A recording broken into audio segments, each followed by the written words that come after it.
I wonder if this had been the 1980s and TBS had just purchased AEW, would Hook be coming out with a pirate gimmick? Think about it now. If Jim Herd was in charge? If Jim Herd was in charge, he wanted to find Long John Silver. We've seen that actually out of that old reprobate's mouth to a newspaper. Yeah, we got the rights to all the Turner Classic Movies. If we could find a one-legged wrestler, we'd have Long John Silver. Why didn't he talk to John Laurinaitis? He was there.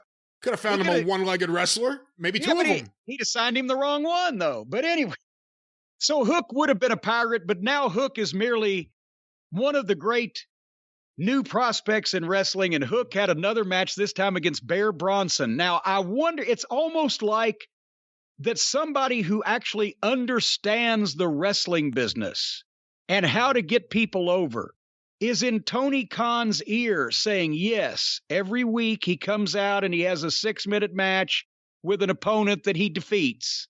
That's the way you get a wrestler over. It's amazing. It's almost like that Hook has somebody experienced and knowledgeable about wrestling in his immediate social circle or possibly family circle that can tell Tony Khan how to feature this fucking kid. It's amazing.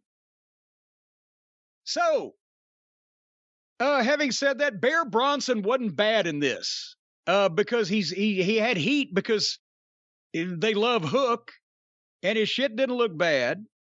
Hook's shit looks like he's in a contest. His throws, his suplexes are cool, as we talked about last week on his debut or whatever it was. He's got attitude. He's got more poise than you would think from a guy that's only had 2 matches now in front of people. The cross faces right before his chokeout finish were better. He's listening. And I must admit that I glanced over this, and then it was somebody on Twitter said, well, what about Hook no-selling that, not a pile driver, but like one of those old sit-down shoulder breakers that old Bear Bronson gave him, and he popped right up. The camera shot that the show got was focusing on Bronson popping up, and then you see Hook come up behind him afterwards.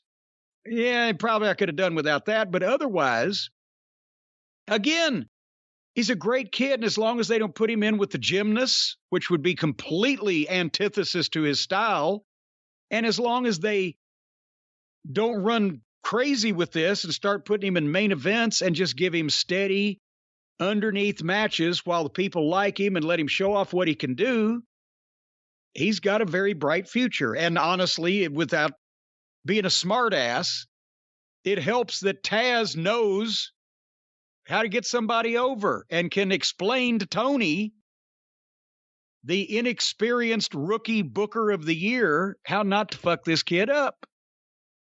What do you think? I was happy as soon as they announced him at 201. I was like, oh, that's a positive first step. Good point also. He sounds like a grown man, and it's not an egregious exaggeration. I was wondering how this was going to go, because his first match was not against a bigger guy. And Hook, as much as everyone's getting into him, and I really dig him, he's not a big guy right now either. He's still a young guy. But Bear Bronson's a big guy, and I thought Hook did it really good. I'm not crazy about the Road Warrior Hawk sit up from the powerbomb spot, but if you do it every now and then, it's not egregious. Was it the powerbomb or that not powerbomb thing I'm thinking about? Forgive me, I said powerbomb, but yeah. He shows a lot of potential. Look, it's like Kevin Von Erich with a Goldberg push.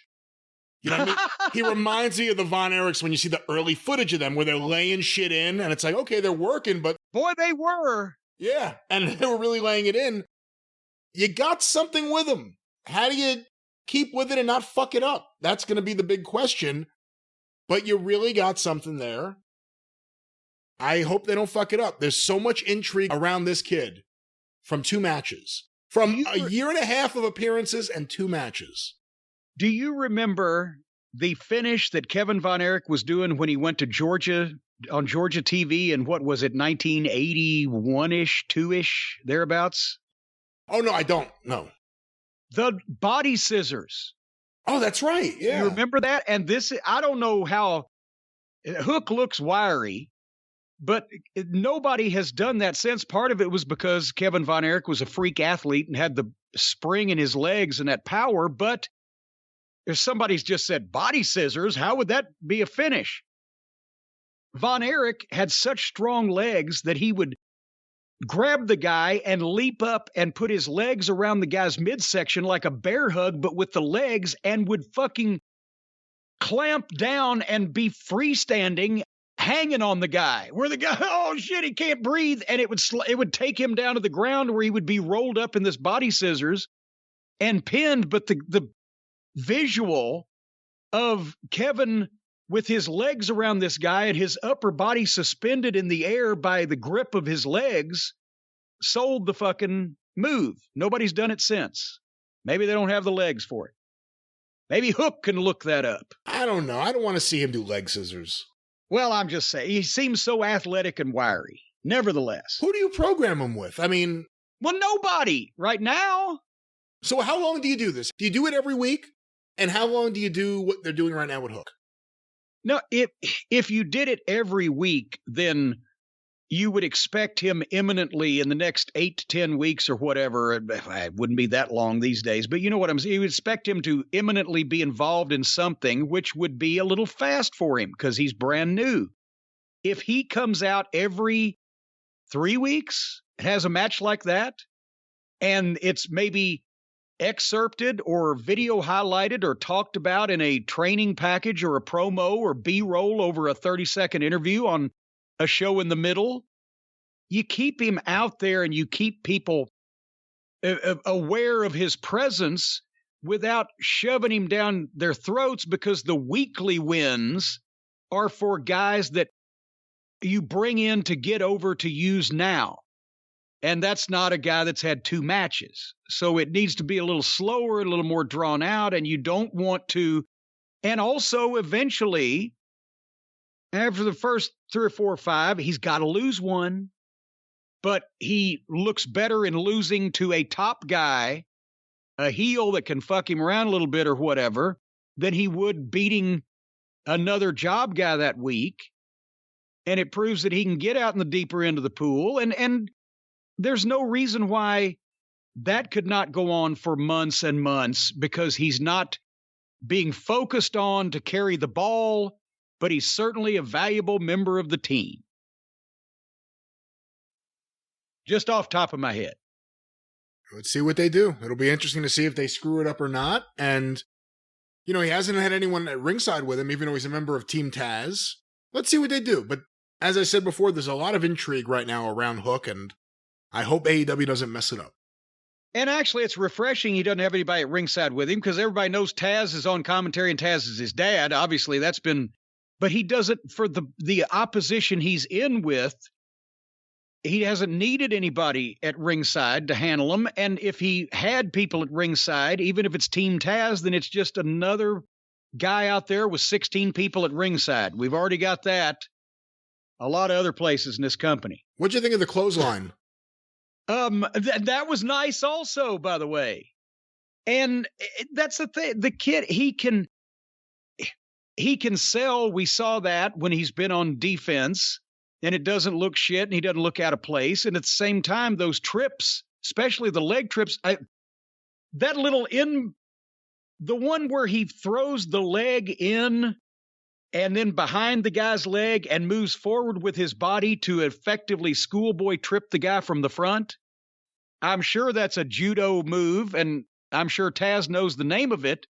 But the first person I saw use it was Adrian Street 40 years ago. That's an old shoot takedown from the European school of shoot wrestling. And so it's you know, it's amazing. I haven't seen anybody use that in 40 years, and it's a guy that's had 2 matches. And it's a little bit different because he's a little taller and thinner than Adrian. Adrian was short and squat, and he could really get down low, boy. And his center of gravity, you couldn't fucking pick him up. He used to be able to squat down with a guy's arm across his stomach and tie the guy up with no arms and no legs just by bending over the arm around his waist, and then he had his arms free to gouge the guy's eyes. So anyway, nice second match, Hook. Did you see the Layla Hirsch-Chris Statlander match? Because I actually was surprised how much I liked it.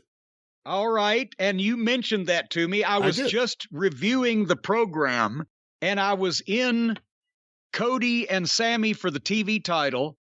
And you said, oh, you got to watch that girls match. It's not as bad as you would have thought. I said, well, I'll go back afterwards after I finish this. And then, of course, as soon as I finished the Cody match and the option came up, delete, I did. And then as soon as I hit it, I went, no, don't delete. And it was gone. So I don't know about Layla and the Andromedan alien. Despite the gimmick and despite the height difference, you know, Chris Statlander looks gigantic and Layla Hirsch is maybe the tiniest in terms of height wrestler on the roster.